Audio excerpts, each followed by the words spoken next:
Hi everyone, James here. Well, as I said in my previous video, this is the second video that I'm doing for New Year's Eve 2015. And basically, what I want to talk about in this video is basically anything that I've managed to either do or accomplish over the course of this year, whether it be on or off this channel. Now, in terms of stuff that I've managed to accomplish on this channel, very, very, very little. I suppose that's the short way of putting it. I confess that it's a little bit disappointing that I look back on it that I've only managed, now prior to my previous video, I only managed to upload 13 videos this year, which is probably the single least amount of videos I've ever uploaded in any year that I've, whilst I've been doing this channel. But this year was a very important year as I was doing my HSC here in Australia. For anyone living at home in the UK, that would be the Australian equivalent of your A levels. So no, but truth be told, I'm much happier that I put the HSC before my video making, because ultimately, the payoff would be much better. So ultimately, I'm happy on that front. One thing that I managed to do a couple of different things outside of this channel.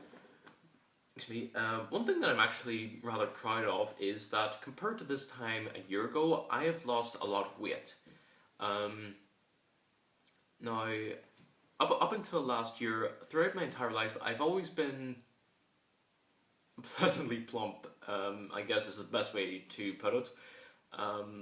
And as a result, there were quite a few years there where I was bullied because of my very jolly size.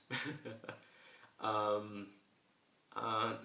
over the years, I wasn't ashamed of who I was.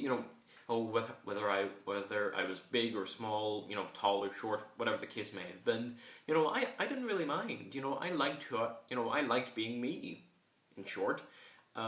But last year I got a bike for Christmas, and ultimately I looked at myself in the mirror. Now, it does end up being kind of like one of those ultra cliche stories, but I looked at myself in the mirror, and I thought to myself, oh, I'm here in Australia. This is a fresh opportunity to start new.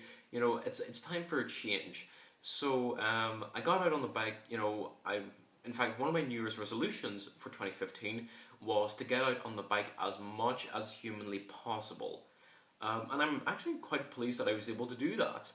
Where I lived at home, everything, I would have cycled from where we lived right the way up to the local harbour, which was about a mile away.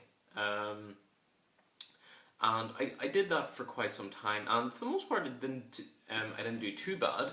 However, everything was very flat or very level, so there wasn't a real opportunity to kind of test or push myself. Where we live here in Australia, it couldn't be more opposite, or it couldn't be more at the opposite end of the spectrum. In that almost everywhere you look, there is a hill. Whether it's a smooth gradient going up or a very steep hill. You can't go anywhere without there being at least one hill or gradient. So the good part is that allows me to both push and test myself, and at the end of the day I'm still working very hard and ultimately burning off a lot of fat. So up until the end of October I got really good at it. I'd lost a lot of weight compared to that time a year ago. Since by late October, early November, I've put on a little extra weight, as well as obviously over the Christmas period. But honestly, I don't mind that, because with early November, I officially ended, or my HSC's officially ended.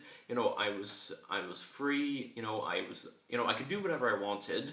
And with Christmas, of course, it's more or less the one opportunity during the entire year that you actually get to intentionally stuff yourself. So I was fairly happy with that. But again, for 2016, one of my New Year's resolutions is very much the same with last year. Get out on the bike. This time, this year it's very much orientated towards learning to push myself. You know, with last year, you know, it was the first bike that I'd gotten in about, it was, it was the first time that I bought a bike here in Australia, and it was the first time in about 10 months since I last had a bike. So I was just learning, what really fit my routine, what really worked for me, and ultimately I managed to get into that routine. But now this year is not only trying to, or in the new year, not only is my plan to try and get back into that routine, but then see what I could do to push myself a little bit further. So that is the plan.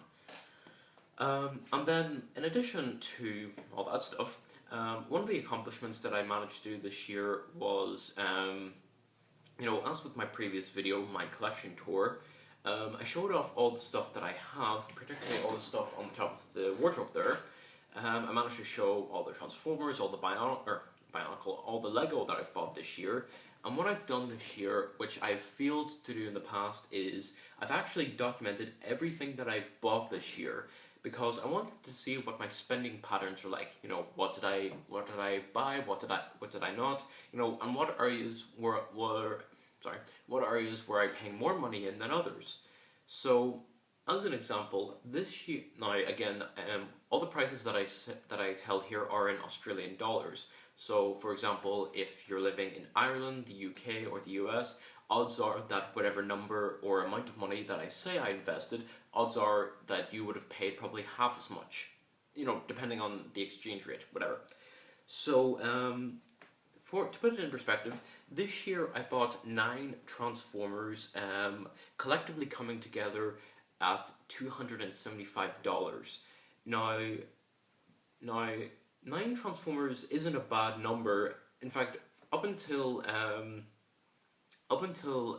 the end of October, I'd only bought about 6 Transformers. That had probably been the least amount of Transformers I'd ever bought during the course of an entire year.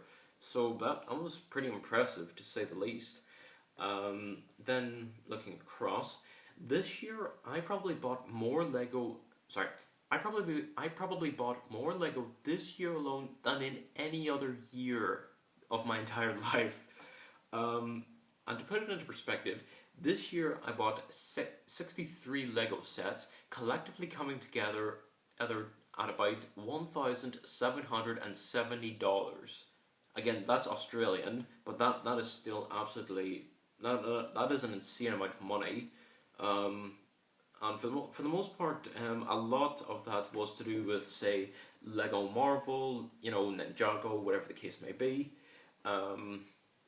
So then, going across elsewhere, other stuff that I bought, which may have included, paint, electronics, bike parts, whatever the case may be, collectively, that probably all came together at just over $1,000.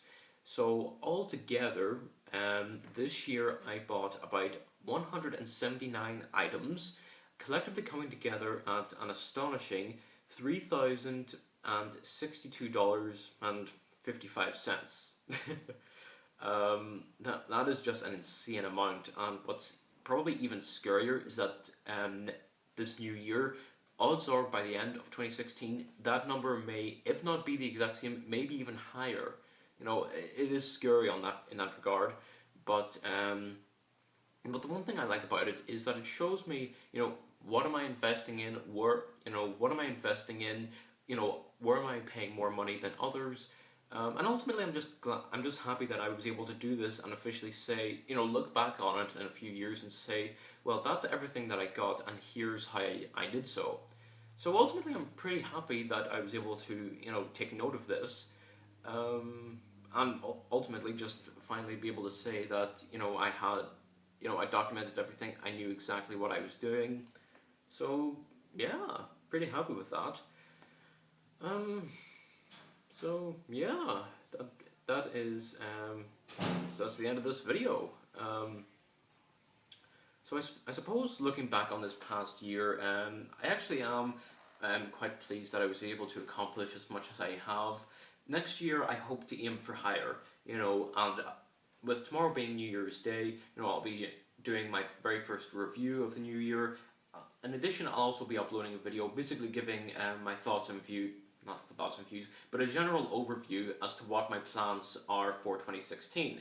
I think it's primarily video orientated, but I'll see what I can cover.